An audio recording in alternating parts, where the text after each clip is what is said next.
If you live in Colorado, you've probably seen this viral clip. You are deeply honored to have the endorsement of your good friend 𝗀𝗏𝗏, the MAGA podcaster who has called for the execution by hanging of Colorado's governor, attorney general, and secretary of state, who he calls synagogue of Satan Jews. If you're elected governor, would Mr. 𝗀𝗏𝗏 have a role in your administration?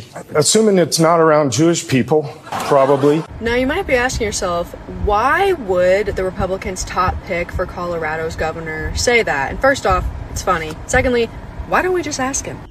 Hey, Scott. Hey, Heather, how are you? Good. Hey, what's the deal with that viral clip from the other day? So this is from the Channel 9 news debate, I think.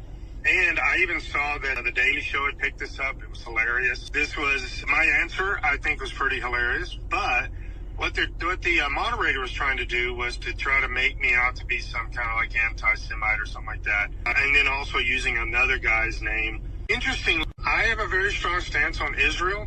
That's what made the response pretty funny. And then also the guy he was attacking, he was manipulating all of the details about this. That guy's Jewish, and he was trying to say that we were both anti-Semitic. I thought my response was pretty funny.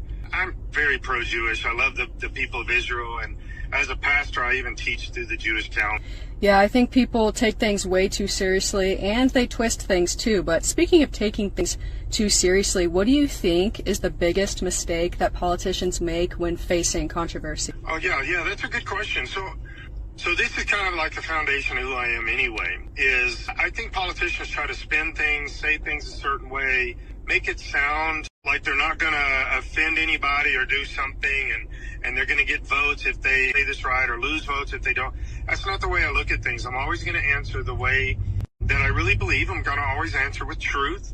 So no matter what, if you call and ask a question, or I get a question on TV or whatever the case is, I am always going to be me.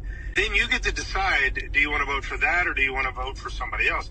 But I'm not going to do all the political spin and all that kind of politicians. And I think what it does is it puts a bad taste in everybody's mouth for all politicians, that they're all liars, that they're all going to spin it or whatever the case is. I stand with truth. I'm going to give you the Scott answer, whether it seems positive or not at the moment. I agree with that. Hey, thank you so much for answering the questions, and I hope you win the governor's race for Colorado. Well, thank you. You have a good afternoon. Thanks, you too. Bye. Bye. Well, that man has my support. Scott Bottoms for governor of Colorado, 2026.